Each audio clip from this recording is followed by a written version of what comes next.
I got it.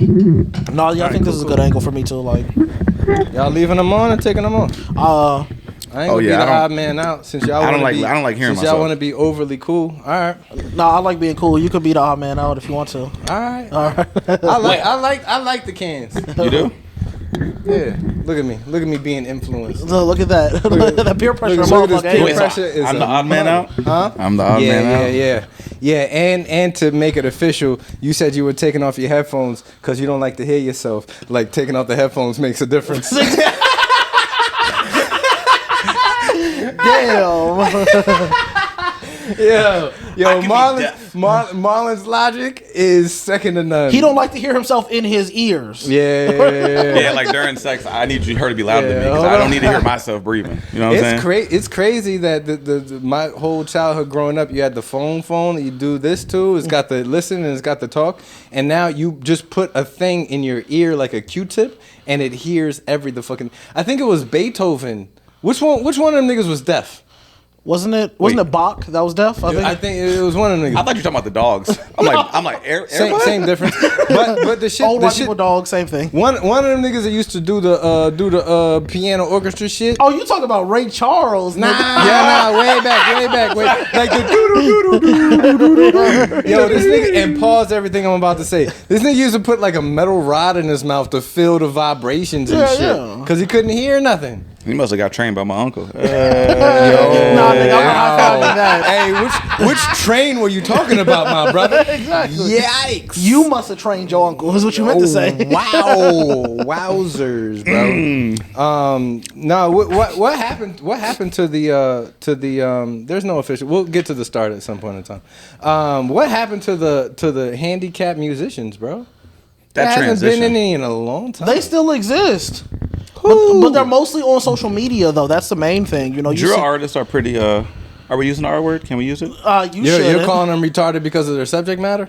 They're just. Oh, see, he caught your ass up. Nigga, you just got canceled, nigga. Yeah. Bad decisions. Not even canceled by soccer moms. Like them niggas are gonna drive by and cancel you. They gonna roll by and roll your ass over. You know what though? When it comes to drill artists, it's a gift and a curse, in my opinion, right? Because it used to be when I was growing up, it used to be gangster rappers. It was rappers who would rap about the gangster shit in the neighborhoods they came from. Now it's gangsters that rap, because rap's been around so long. So how can you get mad that if you're a gangster, like you're willing to take shots and throw shots and live that life, and you happen to know how to put the words together, and white kids in suburbia are like, oh, I'll buy that for $1, and now you're stuck because the thing that's getting you money is the thing that's gonna fucking murder you, but you're a gangster, and this is a gangster city. But wasn't that always though? Ruthless Records. What's Eazy-E? He was doing that shit for real.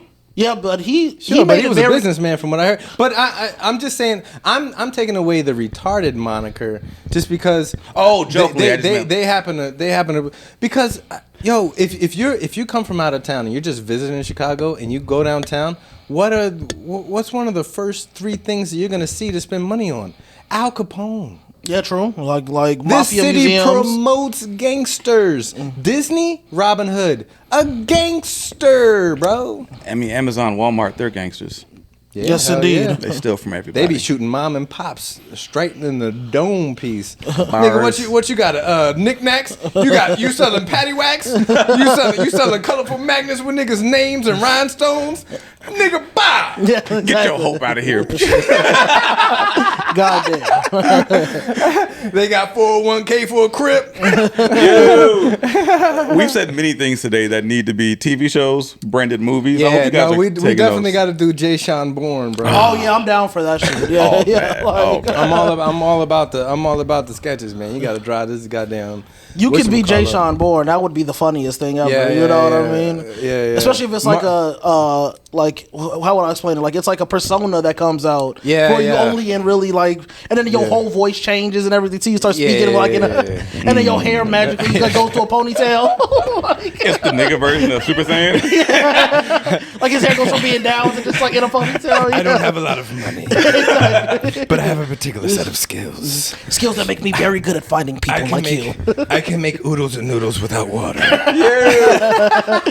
Or a microwave.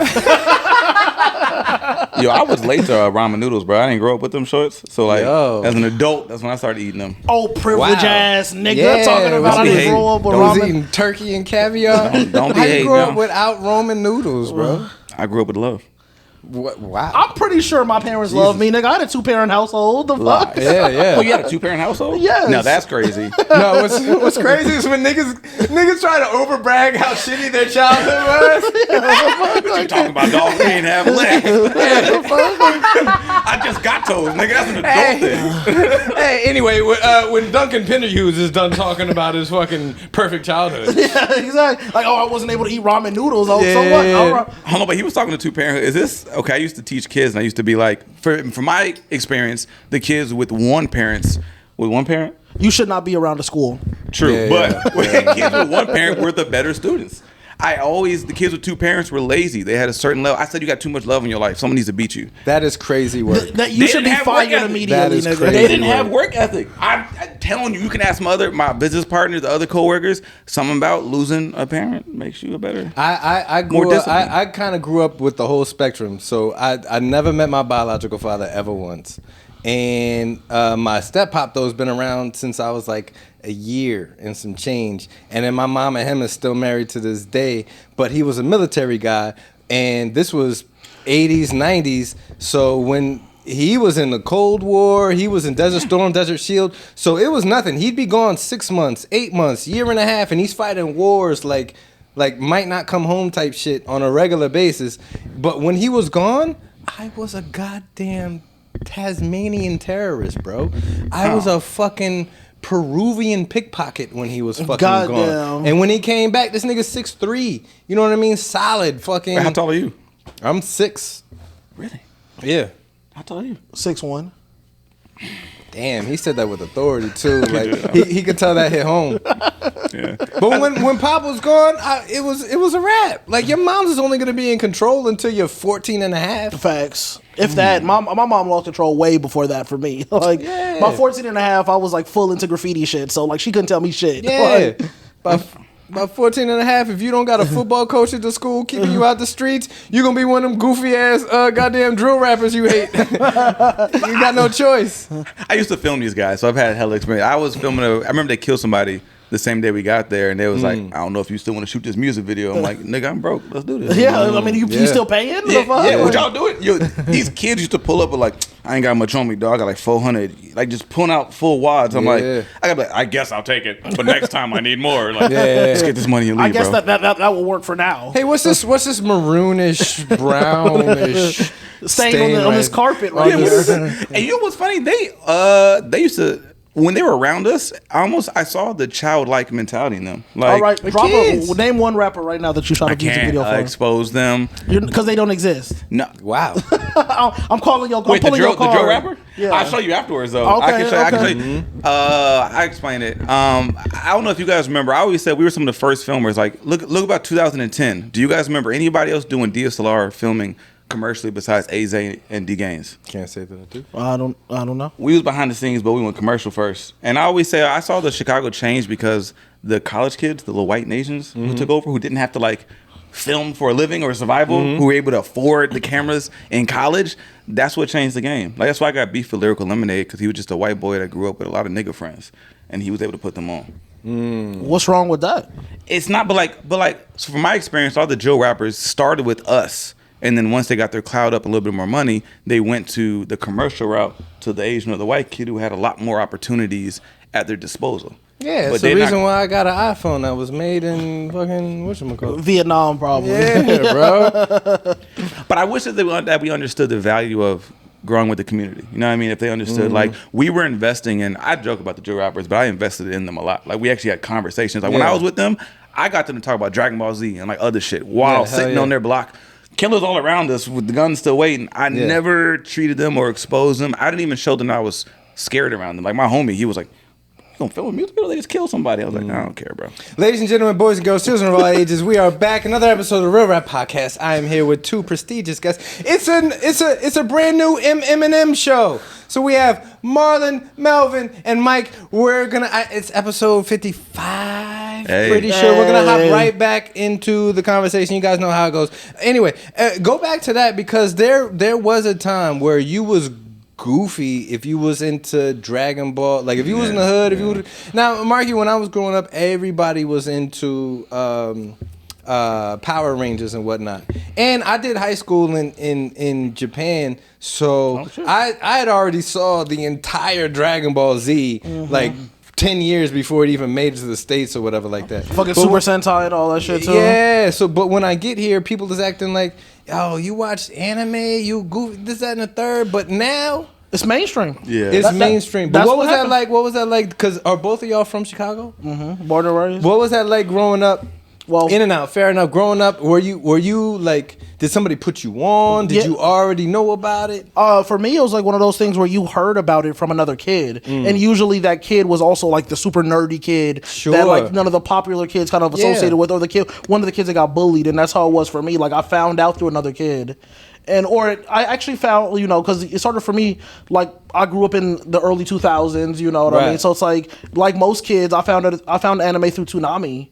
And Toonami was the shit. I still remember there being like with the little visor dude. Yeah, Tom. Yeah. Hey, shout out to Tom. And I still remember there being like the cool niggas. I'd be like, "How you watch that anime shit?" Right. And like niggas knew what hentai was, but niggas didn't know what anime was. So if you said you watched anime, they were just like, you just be watching bitches fucking octopuses. Yeah, you watching octopuses and everything. Because low key for African American cinema, that's one of the go-to tropes is you have Fresh Prince and you have Carlton Banks. You have Blade Brown and Duncan Penderhughes. Yeah. You have, and it's really just the buddy cop film because that's the same. It's just a square and a live wire, right? Because that's Lethal Weapon.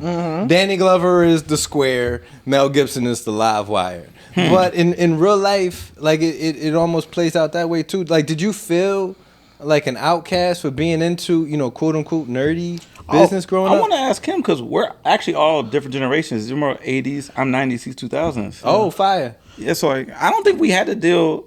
I don't remember in the 90s dealing with that. I'm not gonna lie to you. I think we just transitioned from Tupac to cartoons. It was just accepted because everybody watched Toonami. Yeah, so it was something to watch. Yeah, I don't think we had pushback. Yeah, I think a lot of people watched it, but there was definitely still pushback. Like, so it wasn't like a cultural goofy. It was just like a the geek or whatever. Yeah. I think but that's cool now too. Yeah, there's no such thing as like being my daughter's a middle schooler, but there's no such real thing as being like a geek anymore. That's not a thing. Like, got you. Even they're all geeks. Yeah, it's like even because of like how like styles and like the way people dress and people's personalities because of like social media have evolved.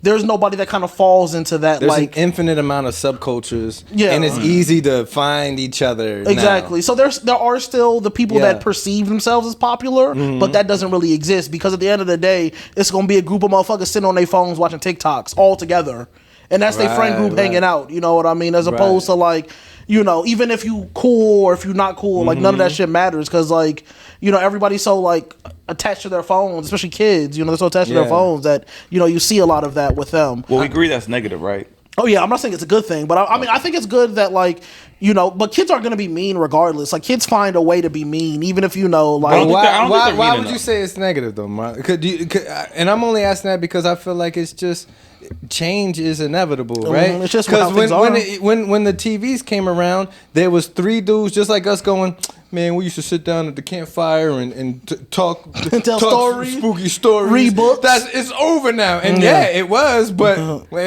It's kind of a couple different points, but I used to teach, my mom used to teach, my dad, my brother, some. So I've had multiple generations. I got to watch the generations come up, and I've just noticed a distinct difference. Like all of the teachers would acknowledge that it's not getting better as far as how do I explain that? They're collectively nicer as a group, but their individualism has been taking a hit. I can agree with that. Kids back in our days wanted more. Being great. Used to watch. I don't know if you guys remember Jay-Z's Fade to Black. Y'all remember watching the behind the scenes of that? That used to be popular. We used to watch the come up story. That used to be interesting to us. They don't care about that as much. They care about the collective. Being great. I've had some kids ask me why does the legacy matter? I didn't know how to respond. It's that's crazy. You should want that, but I don't know how to explain that. You know what I'm saying? I mean, I don't know if a legacy matters. Like, now I'm gonna sit here and say that because at the end of the day, I think carving out a legacy is something that you do egotistically. You a young nigga, that's why you see. Wait, this is example generations. Dog, I'm like 4 years younger than you. I'm not that much younger than you. No, you still 27, right? I'm 28. Like, and you're 32, right? Happy birthday.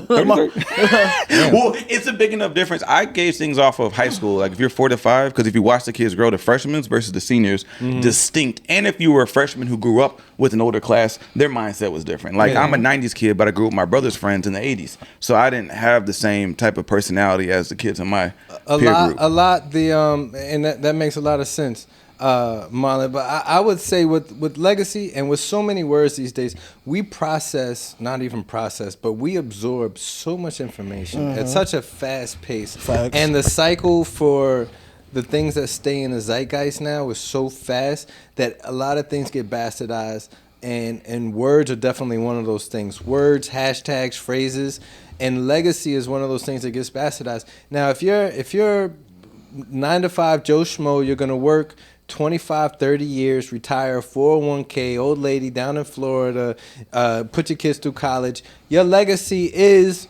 doing all those things and being a stand-up person, making sure you retired enough, you got a house to give to your kids or whatever, or maybe you don't. But I think legacy is important because it is the ultimate goal. What are they going to say about me when I'm not here anymore? What are my kids going to think? But what lessons? I agree with you. Out of the 10 lessons I taught my kids, how many of those are valuable enough to get passed to their kids, so on and so forth? So I fully agree with everything you said, but I think it still comes down to the deeper point being that it's about wanting to be remembered.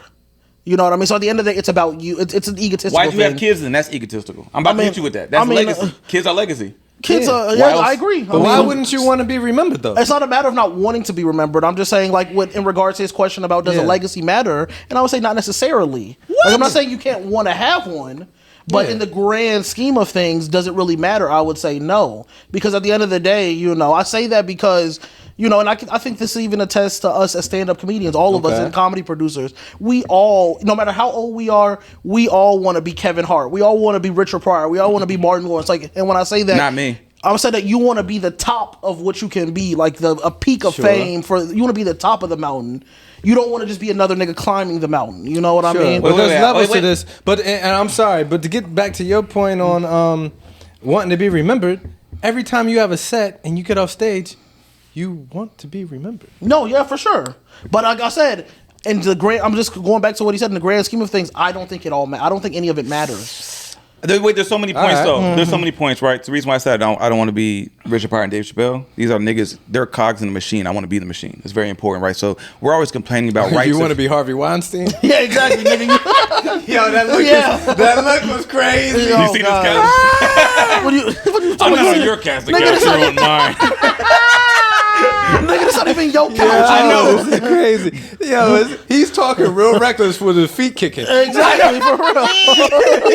See, this is my legacy. Too short. I'm the shortest nigga ever. Socks talking crazy. Well, I'm saying, think about it. We always talk about things we want, and we're complaining about human rights, and like we don't. For example, we don't have any black-owned companies that have been like 100 years. Like Disney is the only like legacy. We sell everything we make. Everything we make. We don't have long-lasting. Wait, what are you talking about? Disney?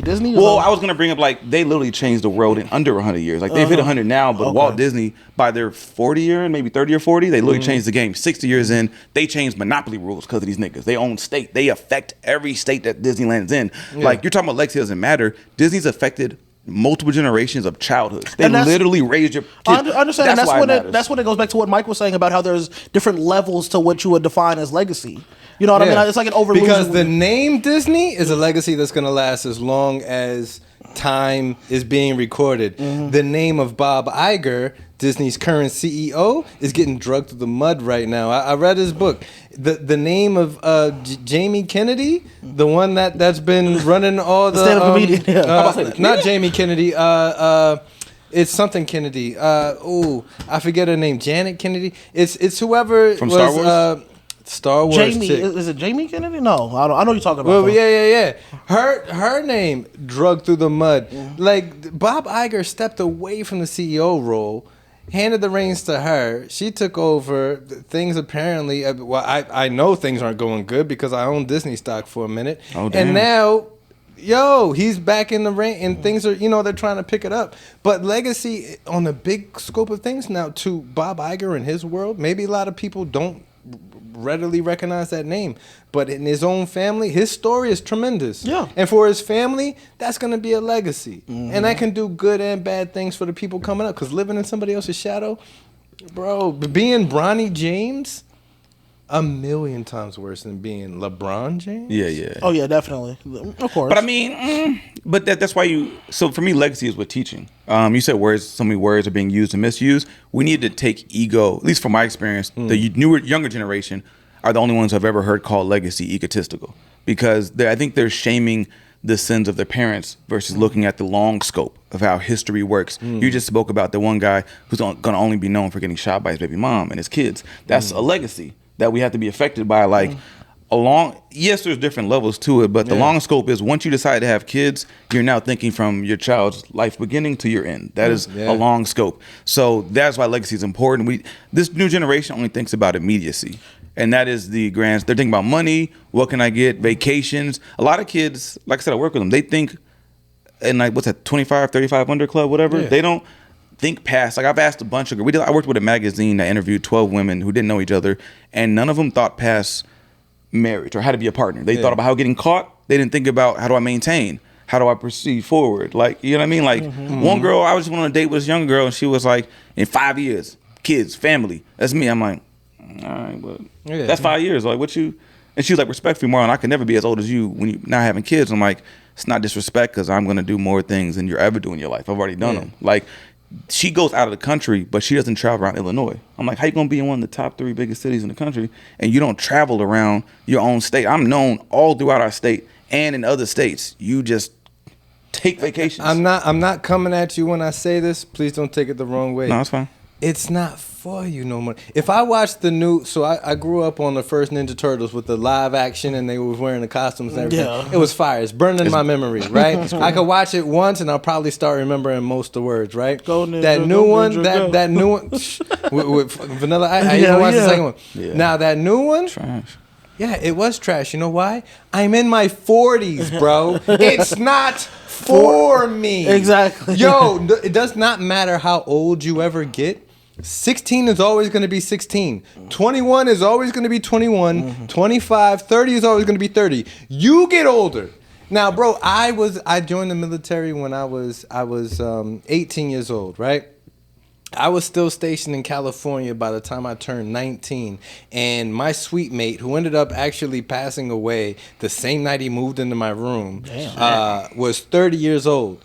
And all I remember at 19 was, ew, this damn near dead 30-year-old geezer is moving into I was 19. 30 was ancient to me. Agreed. I'm 45, bro. 30 right now might as well be somebody still in college. From my perspective, they're still like wild young, you know what I mean? It's not if you're looking at it through the lens of where you are in life now and your experiences, then that's unfair to somebody that's younger than you, because they're still like, yeah, nigga, I'm young and reckless. They may not have that immediacy. They may have that immediacy now, but they don't have to think about the future. But see, I'm not gonna. That goes like, sir, my kids won't be taught with that type of mindset, because I wasn't. If you have kids, nigga, yeah, no, you over here out here. They're swimming, like they're swimming, right? Like, the water gun It's been. I'm either great at pulling out, or I have a problem. Or you're not fucking, actually. The latter. Wow, somebody's gun is shooting. We gotta stop. I was actually having a kid conversation with this other girl, and I was like, we gotta stop treating kids like they're dumb. Like, they are actually way smarter than us when they're young. We just teach them adult idiocracy, like the mindsets and everything else. Kids get dumbed down. They've literally been tests, right? They follow kids at like with genius level IQs, and then they put them off to different schools. By the time they got to finish school, they were stupid. And it's the training and the lessons. So like, I'm not thinking about now, but we gotta stop treating kids in their 20s as they're not kids. They're just young adults. Oh, yeah. That doesn't mean that they don't. They should have an understanding of long term. You know what I mean? Because you can drink by 21. You can go in the army by 18. Mm-hmm. You can do so many other adult things that affect your get tattoos. That's a lifelong things. Why are we telling them? Oh, it's okay to fuck up. You still got time. The only reason I didn't die in my 20s is because I didn't die. Yeah. That's the only reason. When you're in your 20s, you can't die unless you die. Yeah, let's see. Hey, otherwise, you don't. There's no tomorrow when you're 22. Nah, but we gotta. I've been thinking about forever since I was a kid, and but I also still did YN things though. Like I was still. I worked with the mob and gangs. You sound like an exception to the rule. And what was your? Pardon me for asking. What was your family situation? Like you all over the place. Like I moved around as if I was a military kid. So I don't have a hometown, which is why I have this mentality. Like I'm used to things changing every couple of years, so I don't have the same level. I don't have a local nigga mindset at all. Yeah. And I don't hold things dear to me at all. The only thing that's dear to me is my mentality, which I wish. So growing up for you was a little out of balance, a little bit. For me, it's balanced, but it depends on what. From your perspective. For most people, moving every 3 or 4 years isn't normal. Like for me, I lived in the same apartment, like same 2-bedroom apartment with my mom and my dad from the time I was like 5 until the time I was like 15. Which is crazy. That's crazy. I went to the same elementary school from kindergarten to 8th grade. Wait, but let me do this though. I still get, for me, you're still a YN to me. You have a lot of YN energy, and I say that because I'm not antsy. By the time I turn my 20s, I'm not antsy because I've already experienced so much. Most kids who do that, they have preacher the daughters of the preachers, right? They want to go wild out because they've been restricted. I wasn't that. I don't have high ambitions. I've done everything I could do by the time I was 21 and 25. I've told a young girl that I was like, you still see the world with starry eyes. I've done everything. I'm not saying that I don't want to do more. The only thing I have left to do is get rich and get all that shit I want to do. You know what I mean? I've been with every celebrity. I've been around. I've seen, I was a Disney kid growing up. Also, I was in the acting field. So it's like, that's what I wish. My dad told me, your job as a kid is to be a kid. And I wish more parents understood that. I was like, you need to explore as much as you can. You know what I mean? We're not trying to restrict and hold you back. Too many parents are training kids to be adults in their youth. And so they wild the fuck out in their 20s and act like it's different. College should not be the best years of your life. Like if that is, it's a problem. Are you in search of happiness though? That's not a tangible thing. That's a momentary thing. I'm searching fulfillment.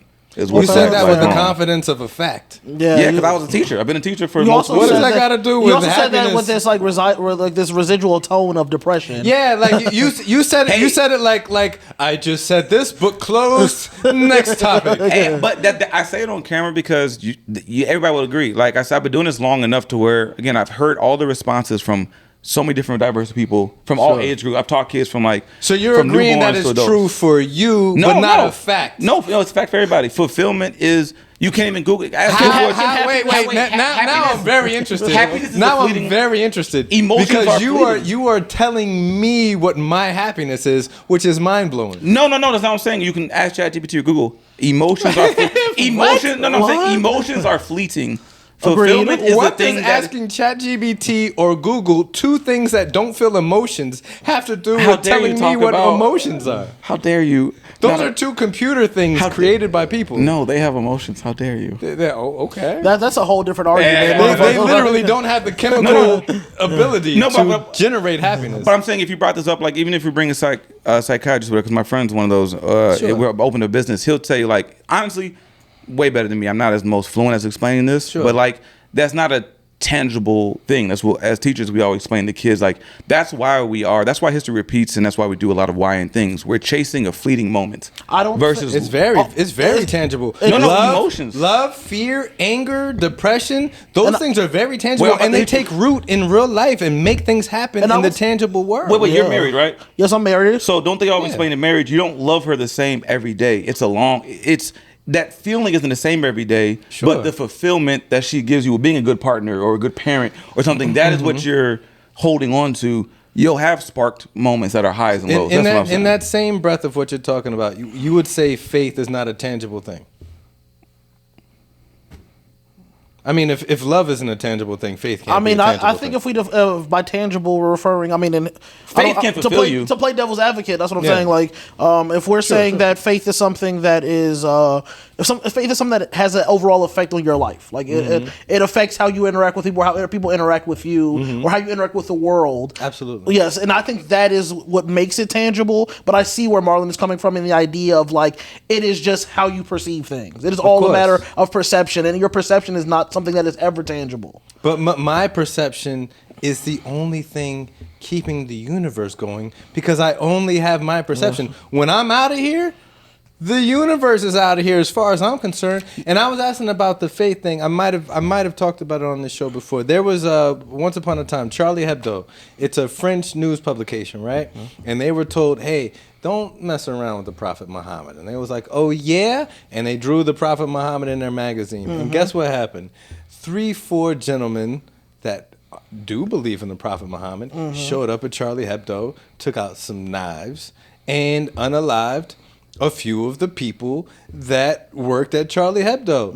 Now, that was faith making tangible things in real life happen to the highest degree. Agreed. And love would be the same thing. For anybody that you love, for people that I love, if something's happening, I will put my life on the line, or I will probably be as close to as ready ever to going the opposite end of that spectrum for somebody, tangibly, in real life. But it's a moment. Just in the moment. They felt that in the moment. That's not a long-term thing. They're not going to feel like stabbing that nigga for 50, 30, some whatever years they live. But they will always feel the urge to protect their religion, though. So regardless of if their actions cause them, they're not always going to attempt to attack anybody that disrespects them, but they do feel that, like, it's not fleeting, because it always exists, like their desire to protect their religion. Yeah. They're looking for Muhammad to fulfill them as they ascend past this lifetime. The moment is they felt the need to defend. In the moment, they felt that urge. After it's done and they got arrested and they're doing life sentences, they did not feel the same way. I'm not a religious person at all, but I disagree with you, like, to the fullest. Only because, like, you know, and I mean, you're more than entitled to how you feel, how you believe, and so am I. So it's like, but I genuinely feel that, like, in terms of faith, love, and all these things, like all these real things, like by real I mean like love, you can't have love on the table right now. Yeah. But I still think that just because it's something that you can't physically grasp or hold does not mean that it's not tangible. Does not mean that's not tangible, and also does not mean that it's fleeting. You know, I'm talking like more scientific. The reason why I said I'm just gonna pull my phone up, because this is what we do when I'm teaching. Like I don't like talking.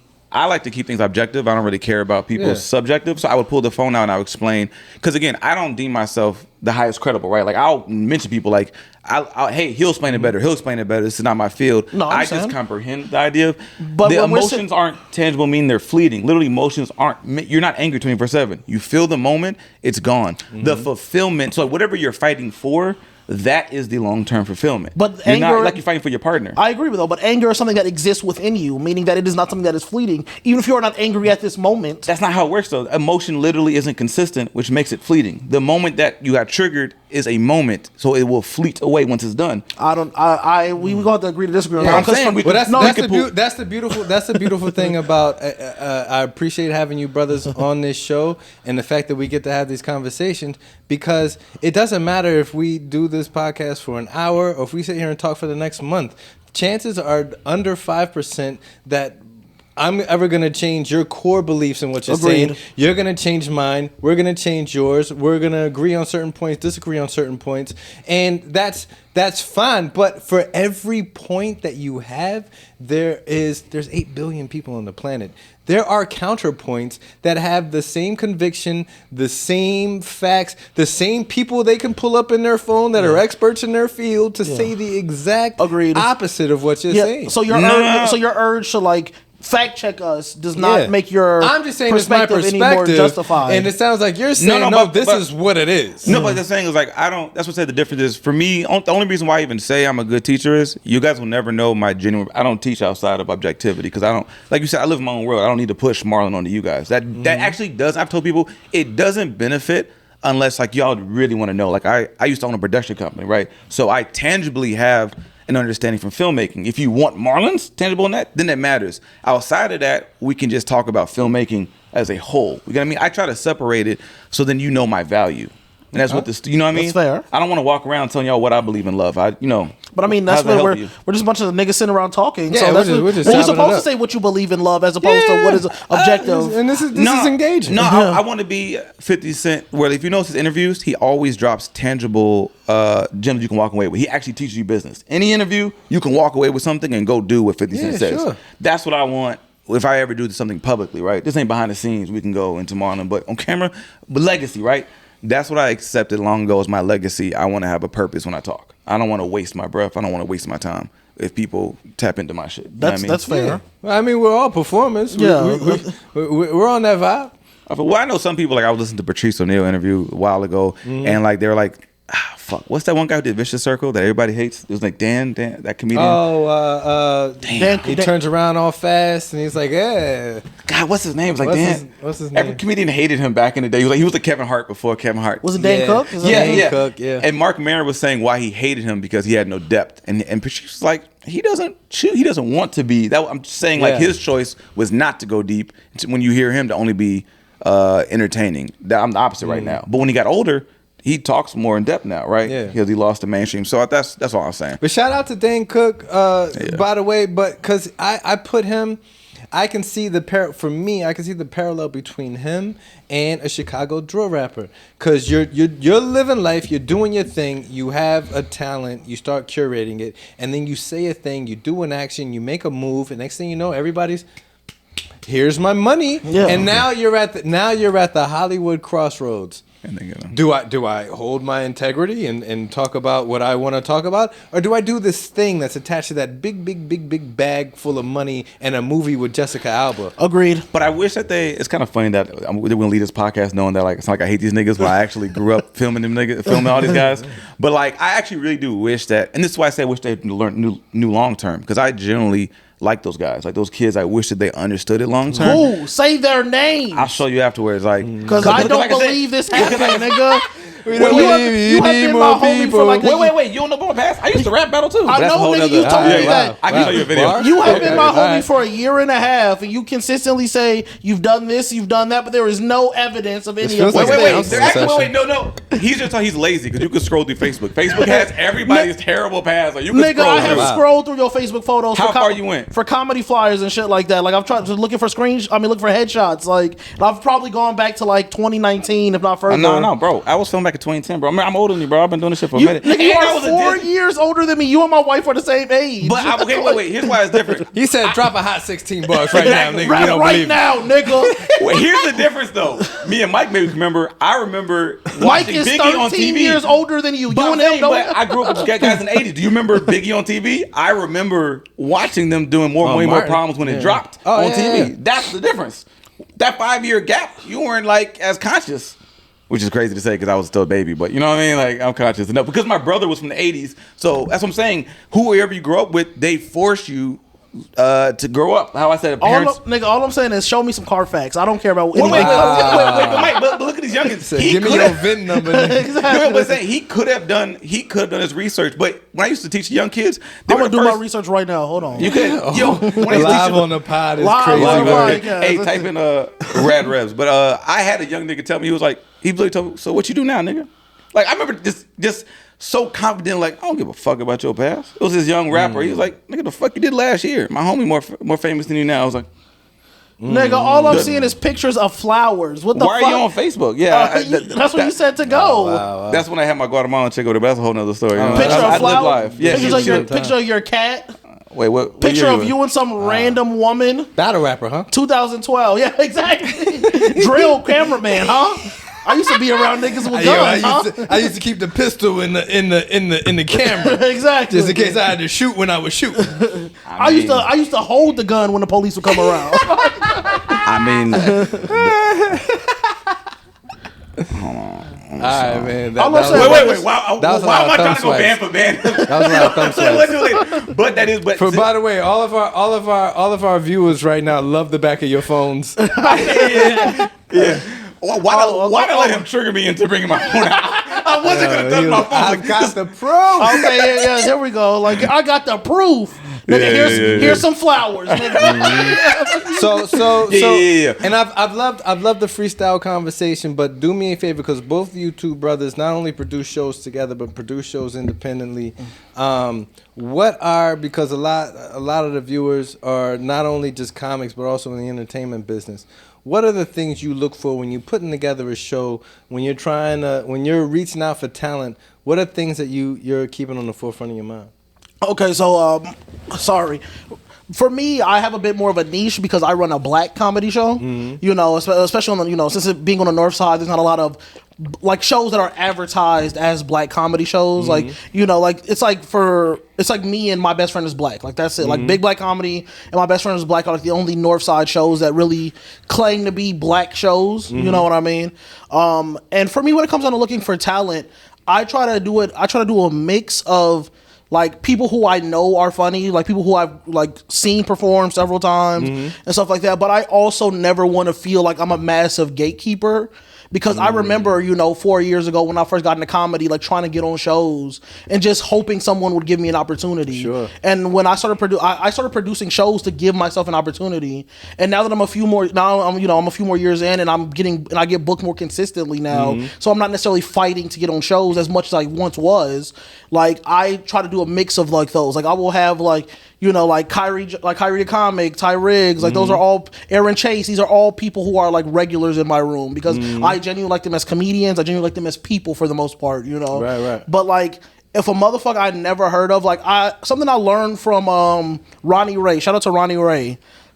30-year comedian vet and improv, like all types of like he's been doing this comedy shit a long time. I remember when I first did his show ever, he was like, what's it called? Like I asked him, I was like, oh man, like thank you so much for having me. Like I didn't know I was maybe a year and a half in, and I was like, what'd you think of the clip? He's like, I didn't watch the clip.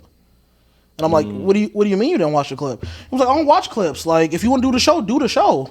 And it's up to you to sink or swim. Because it's like he has that much confidence in himself as a host / producer that no matter how bad I could have potentially did, he would have flipped that back and like the show gonna keep going. Yeah. You know what I mean? And I think like that kind of affected when it came to me to how I book people, where I'm like, I do watch clips, but like for the most part, it's like, if you are somebody who has never done the show, you are my main priority. You know what I mean? Because at the end of the day, no matter how, there's so many funny people in Chicago, but very few people in the city have a name that pulls people out.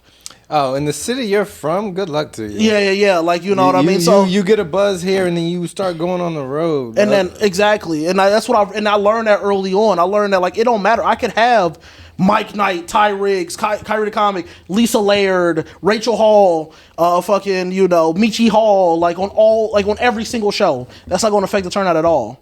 Like they don't give a fuck. That's some jewels right there. Yeah, so it's like you could have this guy, this one kid that mainly does open mics, and maybe if he's lucky, he's booked for 2 shows every month. And you can but you can also have this 25-year vet. Either way, audience don't care.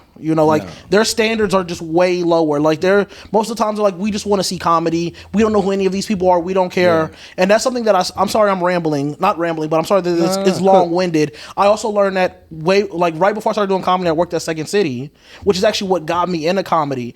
And something that I heard so frequently from the people that would see the shows, I'd ask them, like I'd be like, oh, like what brings you out? And they would just be like, oh, we just want to see a comedy show. Yeah. And then I'd follow up like, oh, are you familiar with anybody on the cast? Because Second City is kind of a big deal. And they'd be like, no.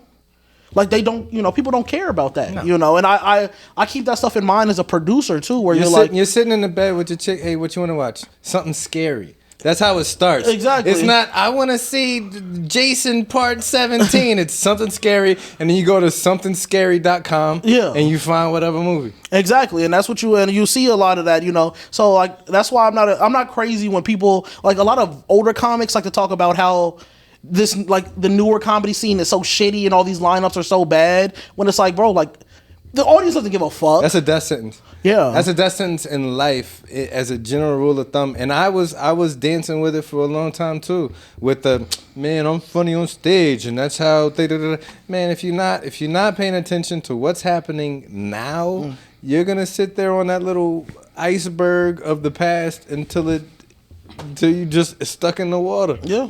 And at a certain point, like I'm at the age now where I gotta just pick a decade and ride it out for the rest of my life. Yo, I think I'm right around 2010. Everything from 2010 and before that, it's me. I'm not bringing out the big white tees, the high gravity. You got to though. I can't. It's coming back. You got to dress like Billie Eilish from now. Yo, I can't. Yo, I hate the way she dresses. Yo, you can see like I'm kind of baggy, but kind of. You know what I mean? Like, yo, I don't. Hey, if I got to get dressed up. There's a little horse right here. Exactly. That's where it stops, bro. That's the black equivalent. It's a person. It's a dude riding the horse, right? Like not just the horse. Yeah. It depends. U.S. Polo Association, not polo. Yo, it depends on what Marshalls is talking about. Exactly. But nah, bro. Like if you at a certain point in time, yeah, it does make sense to just say, all right, I'm done trying to adapt to the newest thing. Mm-hmm. But depending on what industry you're in. Yo, forget about it. You got to stay up with whatever's current. Agreed. Or you're gonna drown and watch people pass you by that's 20 years younger than you. And I'm sorry. And on top of that, for the old heads out there, and I know I've said this before, don't be afraid to hit your nephews and your youngsters and the people under your wing and be like, I don't understand this. Yeah. Well, help me. What do you do with that? Because they grew up with it. So if you want to stumble around in the dark, go ahead and do that, man. And there's a lot of that. You know what I mean? It's like there's those people who like look at when they were coming up, like, oh shit was so good when we came up, and we're like. We have, like, us being the younger generation, we have no way to perceive what it was like when y'all used to go to sex parties after Jokes and Notes. But, like, that doesn't... Damn, why you point that in my direction? No, I don't know. I don't know if you... I don't know. I wasn't... Yo, I've heard birdies chirp about a thing or two, but I was not in the room. Yeah, but all I'm saying is, like, just because...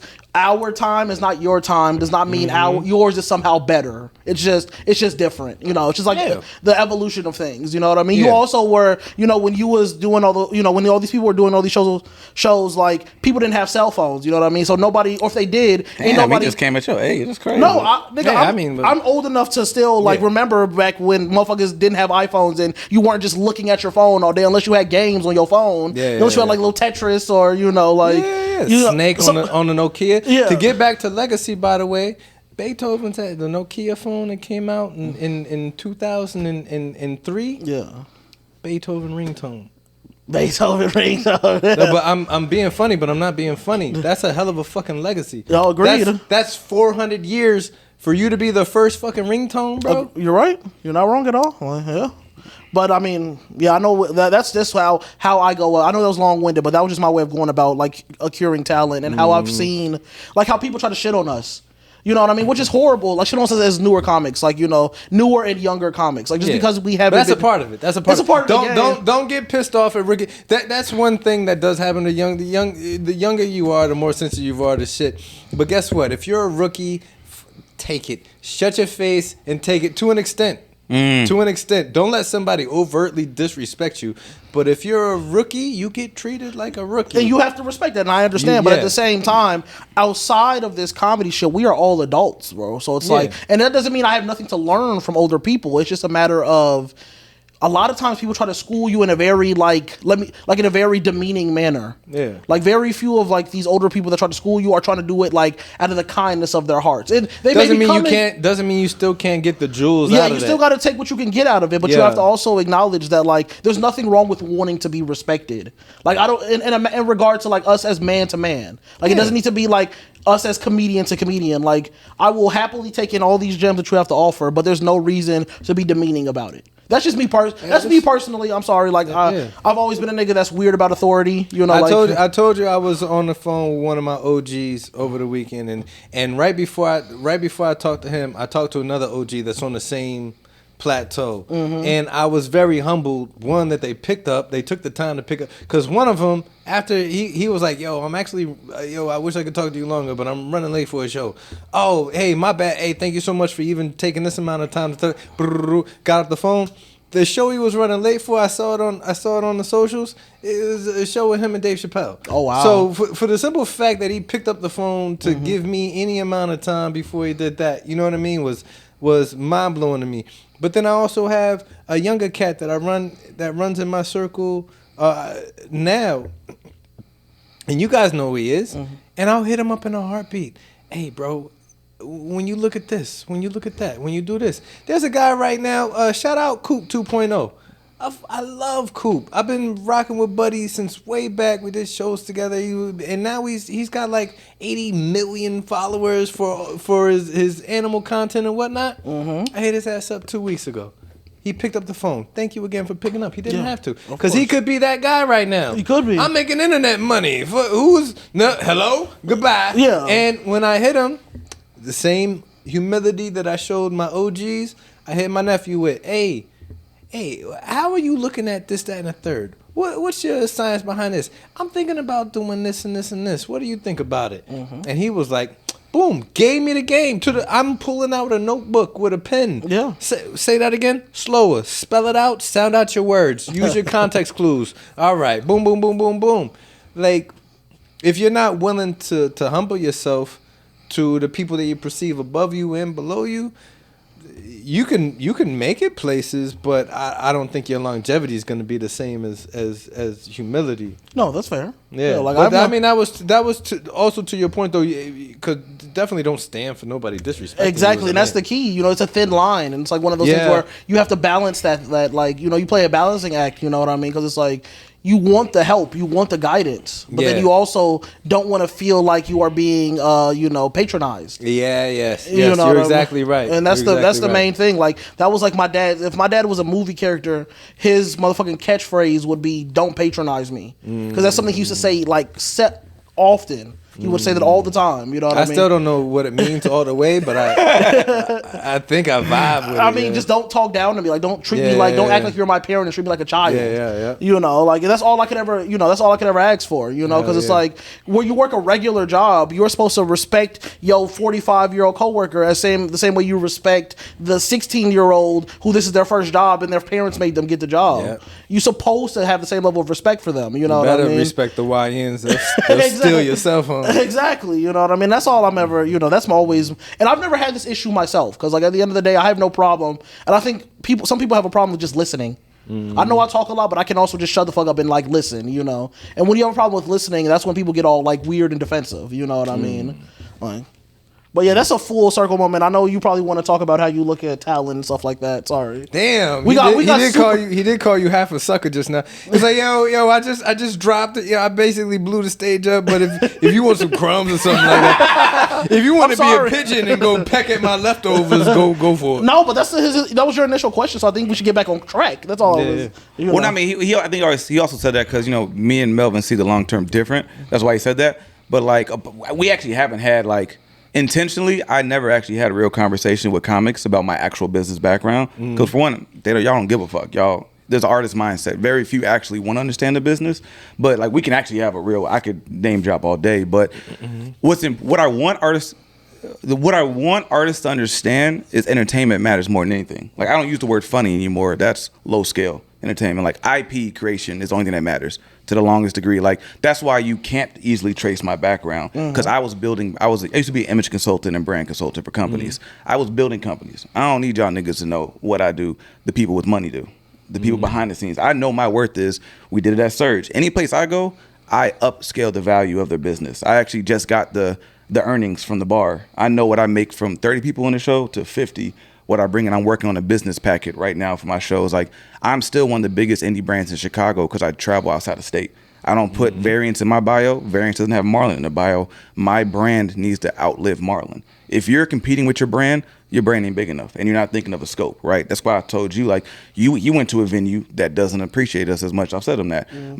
I think our value is bigger I'd rather upscale this small venue in comparison to this big venue that doesn't care about us. We've easily brought the most niggas up north in the last 2 years than anybody, really. And we're still growing in that scale. And you said more than Harriet Tubman, okay. Oh, yeah. Nigga, that's the new tunnel. I was gonna make a fucked up joke.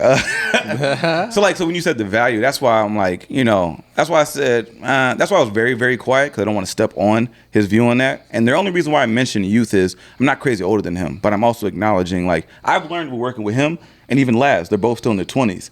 I'm seeing their perspective and their response when I'm mentioning business that or blah, blah, blah. Like, it's important to have a nigga tell you, like, all right, but what you do last year, though? Who know you, nigga? How many followers? Like, I know it doesn't matter on the long scale. I know the back end is the only thing that matters. Fuck your front scale. You don't own anything on any social media. I'm not gonna have to perform most of my life because I know all I need is one IP to blow. You only need one syndicated show, which I'm always gonna write behind. It's the only thing that matters. You only need one IP to blow. Like, Jordan Peele doesn't have to work after Get Out made all that money. He made his return in such a high scale. Get Out and his first couple are going to always make residuals as it goes on. He can always just go as a producer and throw his income into other films. I never have to fully direct, have to fully write again. That's what most artists should do, because you should only want to do what you want to. Right? Like, that's why I said I wanted to step off stage as much, because a lot of these shows aren't fun to me. I ain't gonna lie to you. I don't love standing up anywhere near like I used to. It's not fun. Like, it was more fun when I was doing open mics because my eyes were bright.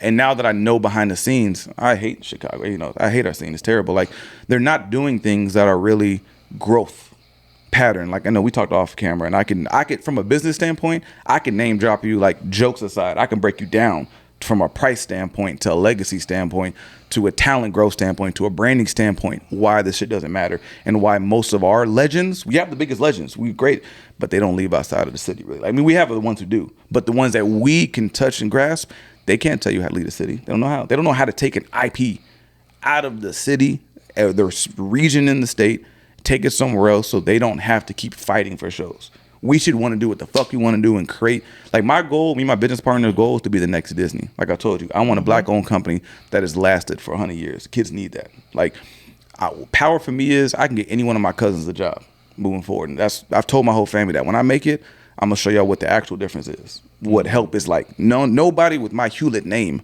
should ever have to really worry, unless you just choose to fuck up, right? I ain't finna get no handouts, nigga. You finna work. You know what I mean? But, like, my grandkids will be existing off of residuals, and, like, it's important. So when you say humble yourself, like, I've been in rooms, like I said, I got into comedy actually through Kanye's people, a radio show, and, like, nigga, they disrespected the shit out of me. Like, they were like, who the fuck? They was like, who the fuck are you, nigga? Like, but I stood my ground. I said, who the fuck are you? Which is crazy because that's so much bigger than me.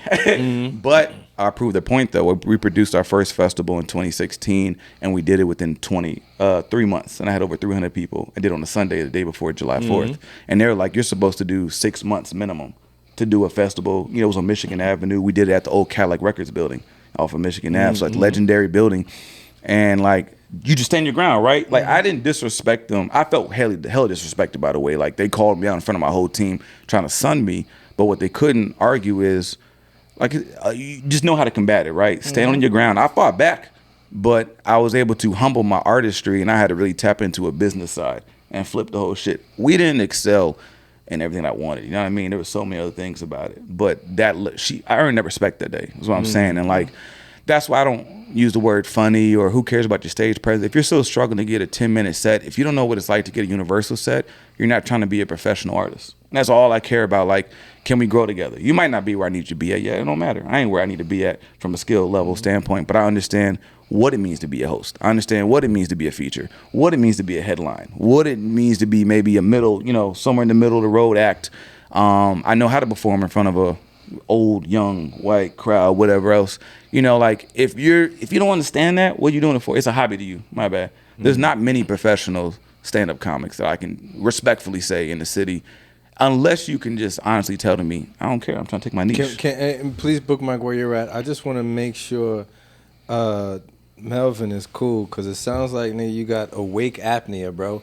Are you good? I'm cool, bro. Is that you? Who is it? It's not me. Oh, man, it sounds like somebody had a dragon in a cage, bro. Yeah. But I mean, Phil to jump in, because I said he's been producing me with a year and a half. So he gets these long form texts I do behind the scenes. I be trying to bite my tongue, I ain't gonna lie to you. No, that's fine. And like and I agree. Like I understand, I just look at it from a different perspective than Marlon. Like we've kind of butt heads, not in any way where we're like arguing, but we just kind of disagree. And it's just like, for me, I realized how, like, I kind of have like Marlon has this grand vision, which I think is amazing. But when it comes to, and I'm much more like on the ground, like, what are we doing today, as opposed to what are we doing 5 years from now?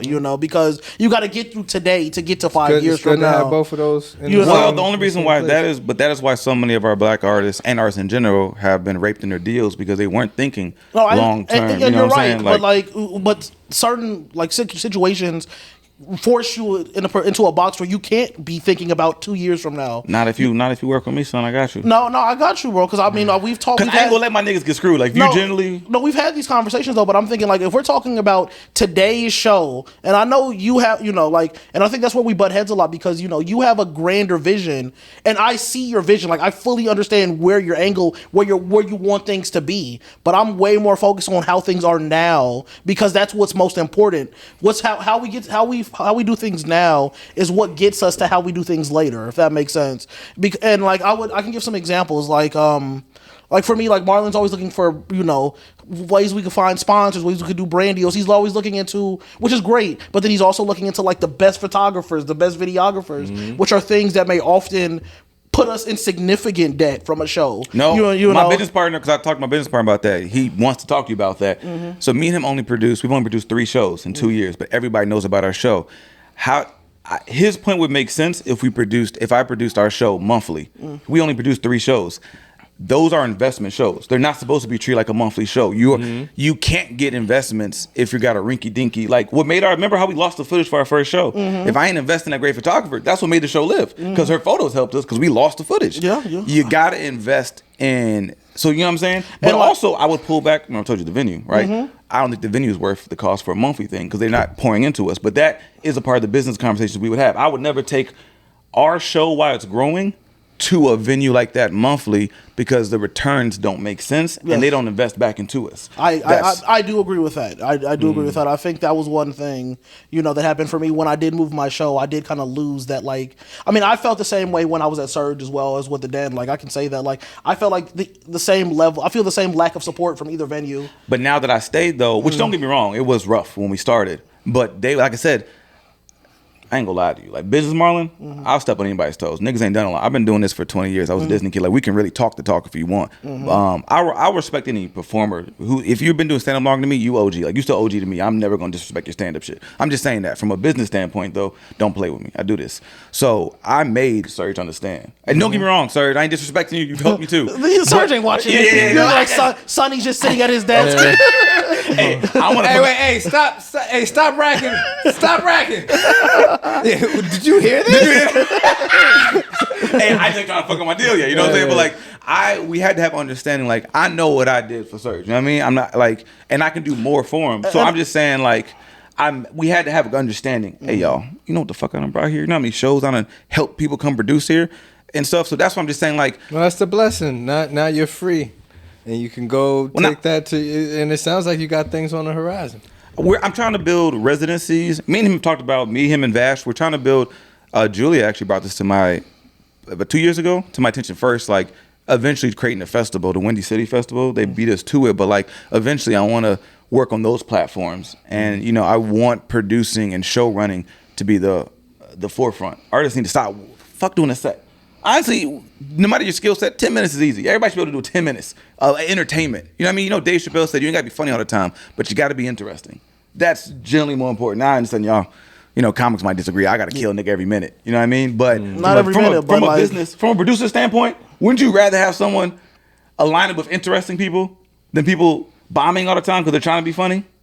I'd rather take the risk with people with trying to be funny people. That's just my personal thing because at the end of the day, I mean, you produce a multimedia, like what you describe as a multimedia show or variety show, whatever you want to call it. Yeah. I produce a stand-up comedy show, meaning that I don't need somebody to do 5 minutes of motivational speech. Yeah, like this, I appreciate both of y'all's. I appreciate both of y'all's perspective, and that was dope to see the interplay between you two as business partners, friends, and associates. But end